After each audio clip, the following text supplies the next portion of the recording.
saya dengan Reza Aprianti dari Kabar Terkini TV News. Pemirsa, saya sekarang berada di kantor Polda, ya, Kriminal Umum.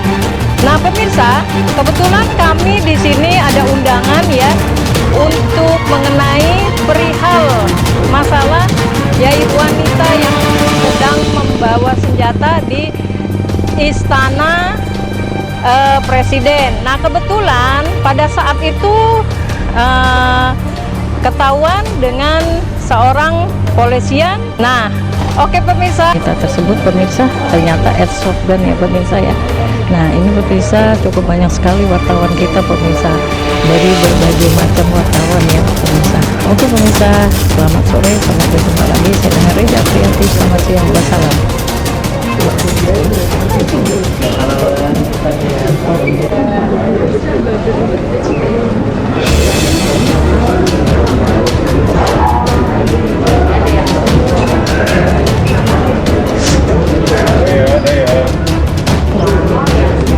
Ayo dah. Ayo.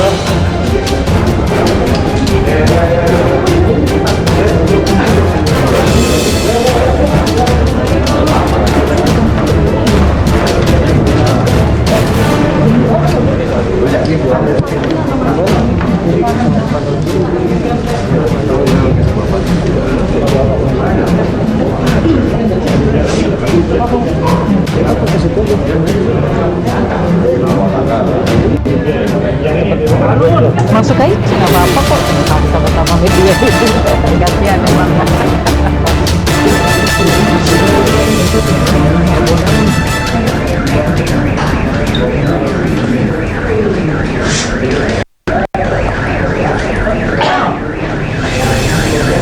Halo pemirsa, selamat sore, selamat berjumpa lagi. Saya dengan Reza Aprianti dari Terkini TV News. Pemirsa, acara ini kita yaitu Kombes Pak Erzulban.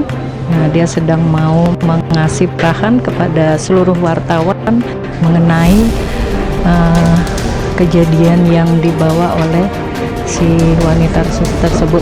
Pemirsa, ini saksikanlah pembawa untuk arahan dari Pak Erzulban. Oke pemirsa, terima kasih. Wassalam. Baik, assalamualaikum warahmatullahi wabarakatuh. Waalaikumsalam. Selamat sore, salam sejahtera untuk kita semua. Rekan media yang saya hormati, pada kesempatan sore hari ini saya didampingi oleh beberapa perwira, di antaranya ada dari Densus 88 Kombes Hasbi, kemudian Dirkrim Polda Metro Jaya, dan juga Kasubdit Kamler Dirkrim Polda Metro Jaya yang hadir juga terkait dengan penanganan kasus yang akan kami sampaikan. Rekan-rekan sekalian, pada hari ini kami akan memberikan keterangan resmi mengenai kabar tentang seorang perempuan yang kemarin kita ketahui berupaya menerobos istana. Kami di sini didampingi oleh stakeholder terkait, khususnya dari Densus 88 yang juga tentunya memiliki kewenangan terkait dengan kasus ini, yang nanti juga akan berbicara terkait apa yang menjadi temuan-temuan dari Densus. Kemudian pada kesempatan ini bisa saya sampaikan bahwa kepolisian telah mendapatkan identitas daripada seorang wanita yang kemarin mencoba menerobos ke dalam satu istana, yaitu atas nama Siti Elina, alamat Jalan Kampung Mangga, Kecamatan Koja, Jakarta Utara.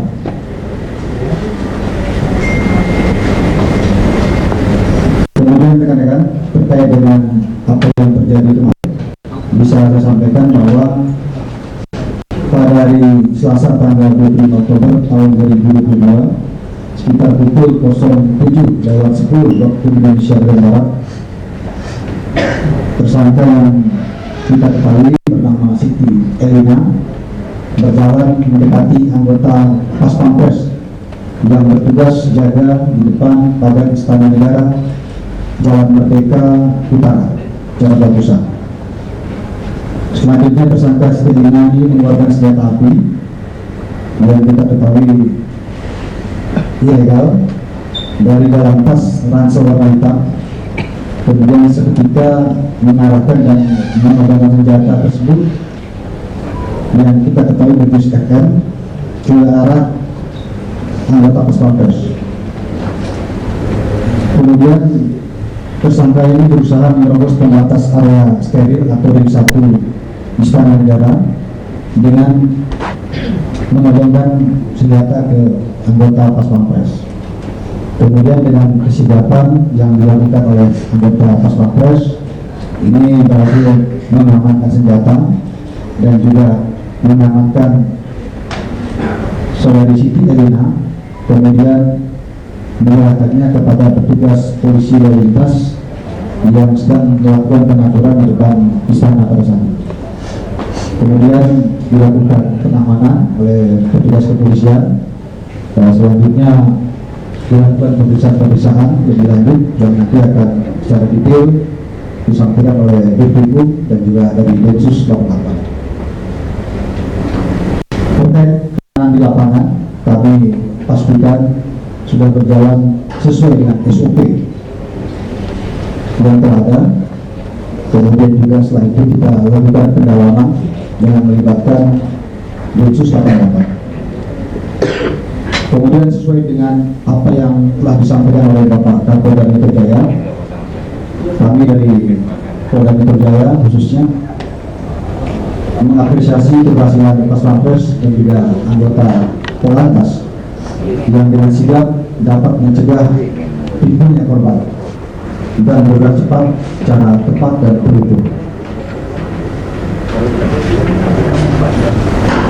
Kemudian Polda Metro Jaya akan selalu melakukan upaya mewujudkan Jakarta yang aman, nyaman dan adil. Kemudian kami lihat sudah muncul juga adanya asumsi dan informasi yang tidak sesuai dengan fakta dan tidak objektif. Oleh karenanya, kami mengimbau masyarakat untuk terus melihat fakta yang ada serta tidak termakan dengan adanya berita-berita hoax yang beredar. Kemudian Polda Metro Jaya akan selalu berada di garda terdepan untuk selalu siap dan siaga menjaga keamanan dan ketertiban masyarakat dari segala jenis gangguan yang ada. Demikian pembukaan dari saya dulu, rekan. Berikutnya akan disampaikan hal-hal lain terkait temuan-temuan ini oleh Pak Dirkrimum Polda Metro Jaya. Baik, Bapak sekalian, bagaimana yang sudah disampaikan oleh Bapak Kabid Humas tadi, bahwa situasi yang terjadi kemarin pada saat seorang wanita ini berusaha untuk masuk ke dalam satu istana, itu yang kita sebut sebagai situasi tertentu. Dalam istilah polisi itu adalah diskresi, clear and present danger. Ancaman itu ada dan nyata saat, sehingga telah diamankan oleh Pas Pampres, kemudian diamankan senjatanya diserahkan oleh anggota kami, kemudian diamankan oleh 3 polisi lalu lintas yang juga memiliki kewenangan kepolisian umum, kemudian dikawal oleh Polwan untuk kami periksa di Polda Metro Jaya. Setelah kami adakan pemeriksaan secara intensif terhadap tersangka ini, dari awal kami sudah memiliki persepsi bahwa ada anasir yang mengarah kepada radikalisme ataupun teror. Oleh karenanya, pada tidak pidana umum, kami konstruksikan dengan Undang-Undang Darurat Nomor 12 Tahun 2021 tentang penguasaan senjata ilegal, di mana pemeriksaan kami senjata ini baru sehari sebelumnya diambil oleh bersangkutan secara diam-diam, yang ternyata ini adalah milik pamannya.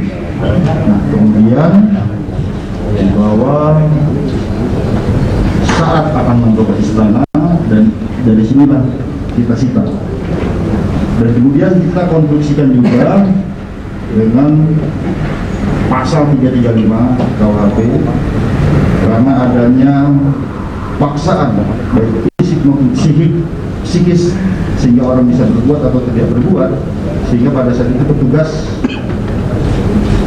harus melakukan tindakan tegas, terukur, namun tetap humanis. Oleh karena sebagaimana yang disampaikan oleh Bapak Kabid Humas tadi, kita laksanakan sesuai SOP dan tidak ada korban.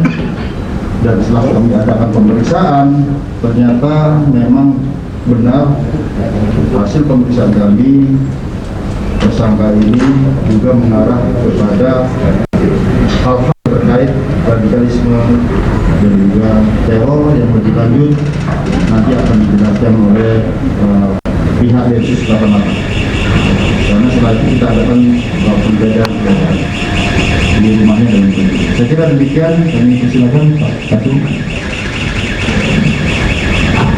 Baik, rekan sekalian, berikutnya kami berikan kesempatan kepada Komisi Asli dari Densus 88 yang akan memberikan keterangan tambahan karena terkait dengan tersangka saudara Siti Elina ini memiliki keterkaitan dengan kelompok radikal. Selamat. Terima kasih rekan-rekan sekalian. Saya lanjutkan dari langsung. Sesaat setelah peristiwa ini dilaporkan kepada Densus 88, kita langsung menerjunkan tim untuk bergabung dengan penyidik Polda Metro Jaya dalam hal ini Timum untuk melakukan penyelidikan dan permintaan keterangan dengan berusaha untuk mendalami peristiwa yang terjadi dan rangkaian di belakangnya. Dari pemeriksaan sementara dan dari hasil analisis di Densus 88 ditemukan memang yang bersangkutan terhubung secara medsos, media sosial kepada beberapa akun kita indikasikan sebagai akun ex-HTI maupun akun dari NII atau Negara Islam Indonesia.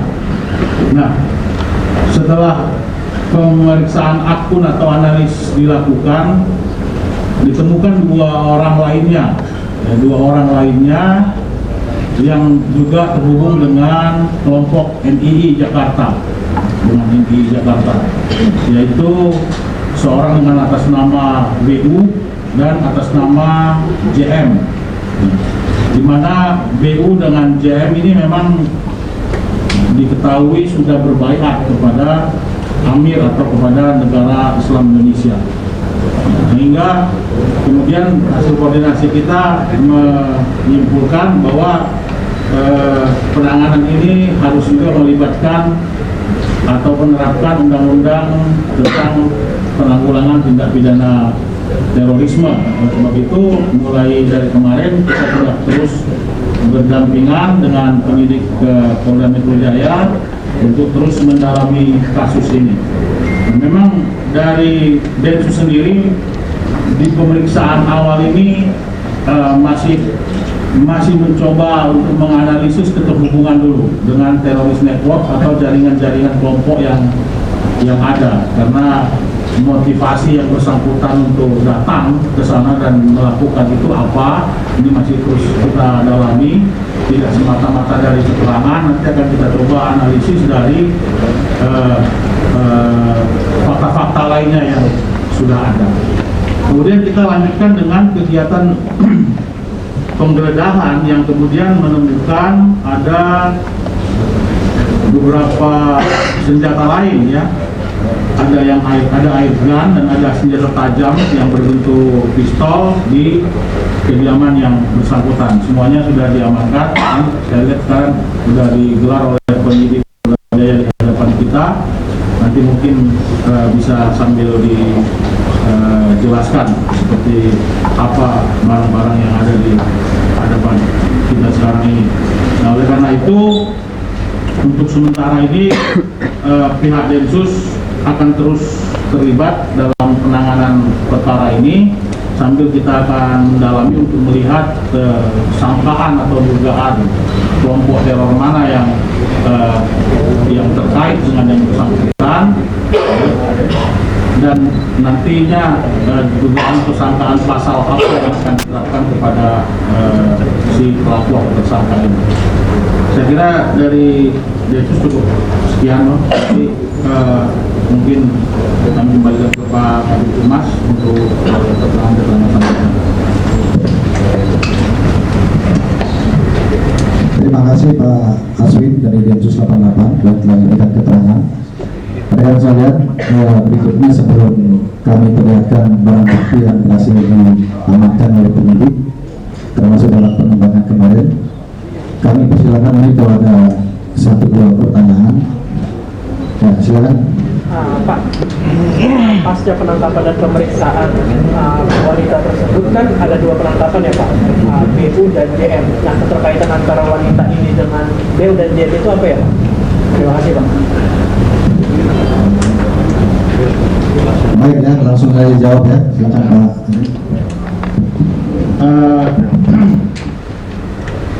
BU dan JM adalah dari hasil pendalaman atau analisis terhadap media sosial, percakapan dan sebagainya yang dilakukan terhubung dengan saudara SI itu, BU itu suaminya. BU itu adalah suaminya yang sebetulnya dalam struktur ini kita curigai atau kita sangka menduduki posisi struktur jabatan seperti pembantu atau pendamping bendahara NDI Jakarta Utara khususnya ya.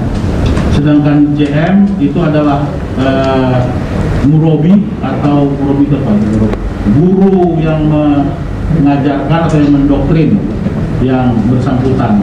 Baik keduanya BU maupun JM ini sudah ditemukan faktanya, dan sedangkan keterkaitannya dengan saudara SI atau tersangka ini adalah sebagai suaminya, tapi juga sebagai anggota NI yang memang biasa melakukan aktivitas itu, dan sebagai murabi atau guru dari yang bersangkutan. Ya, baik ya. Mungkin satu lagi ya.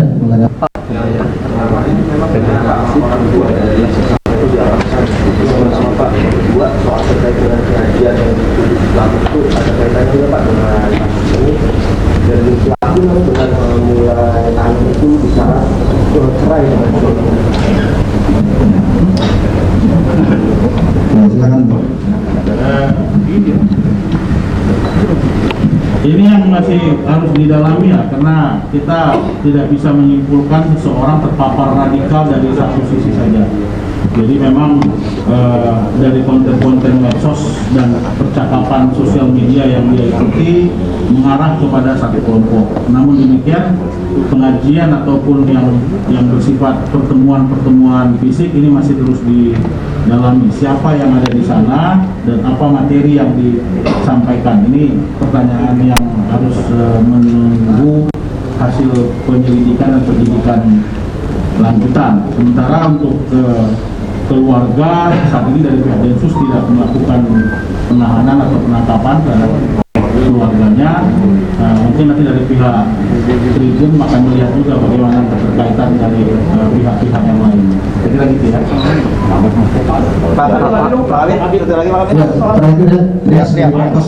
Pak Kabid, izin, ini kan tadi disebutkan kalau misalkan ada indikasi terorisme segala macam, sebetulnya tujuan yang bersangkutan membawa senjata gitu ke arah istana, apakah ada sosok yang diincar tertentu Pak, atau apa yang ingin dilakukan dengan senjata itu, dan sejauh ini ada nggak sih sudah ditemukan unsur-unsur misalkan dia diarahkan oleh seseorang yang mungkin dekat dengan organisasi tersebut Pak? Terima kasih. Tambahan Pak, pada saat kejadian kemarin itu senjatanya itu udah diisi peluru atau sudah dipasang dan diarahkan mau ke pas pampres atau gimana Pak?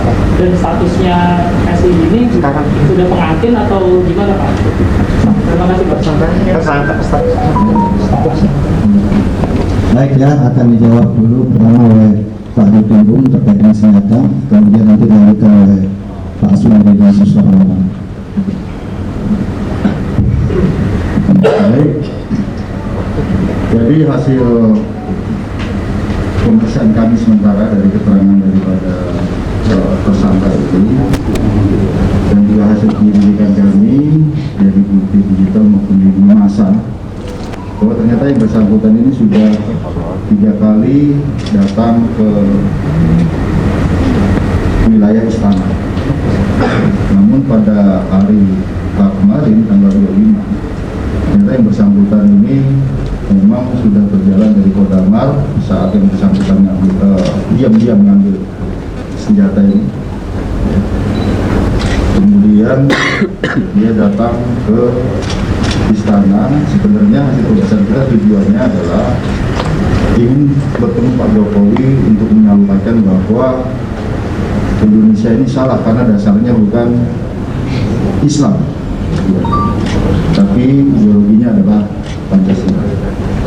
Kemudian terkait dengan senjata, pada saat disita oleh petugas, dalam hal ini diamankan oleh Pas Pampres, diserahkan kepada petugas polisi lalu lintas, itu terpisah antara pistol dan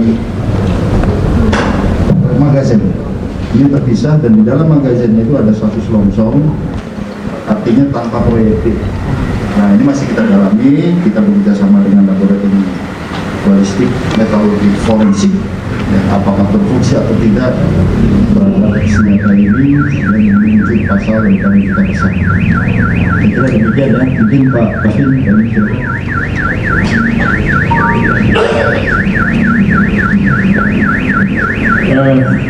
saat ini memang semua keterangan yang diberikan oleh yang bersangkutan itu seperti mendapat mimpi-mimpi atau wangsit-wangsit gitu ya. Jadi yang bersangkutan bermimpi masuk surga, masuk neraka dan seperti itu, sehingga sampai kepada kesimpulan bahwa dia harus menegakkan ajaran yang benar seperti itu. Nah, tapi kita akan terus dalami lagi motif ataupun motivasi yang bersangkutan, sehingga memang kita belum bisa pastikan sampai sekarang ini motivasi yang nyata dari yang bersangkutan itu apa berkaitan dengan membawa senjata, apakah seperti tadi. Tapi saya kira dari pihak kita nanti akan menyarankan supaya mungkin ketemu dengan psikolog atau psikiater untuk melakukan pendalaman kejiwaan terhadap yang bersangkutan.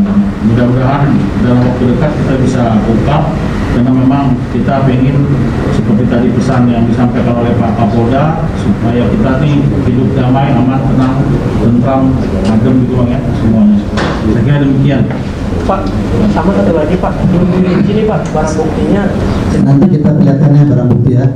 Baik, terangan saya rasa demikian. Jadi pasca kejadian ini Status dari tersangka tadi ya, sampaikan tersangka ya. Jadi pasca kejadian kemarin kita berharap kepada semua masyarakat tidak perlu khawatir, Jakarta tetap aman dan terkendali. Kemudian terkait kasus ini, penyidik dari Polda Metro Jaya maupun Densus 88 akan bekerja secara optimal dan profesional untuk menangani kasus ini. Demikian kami akhiri. Wabillahi taufiq wal hidayah. Wassalamualaikum warahmatullahi wabarakatuh.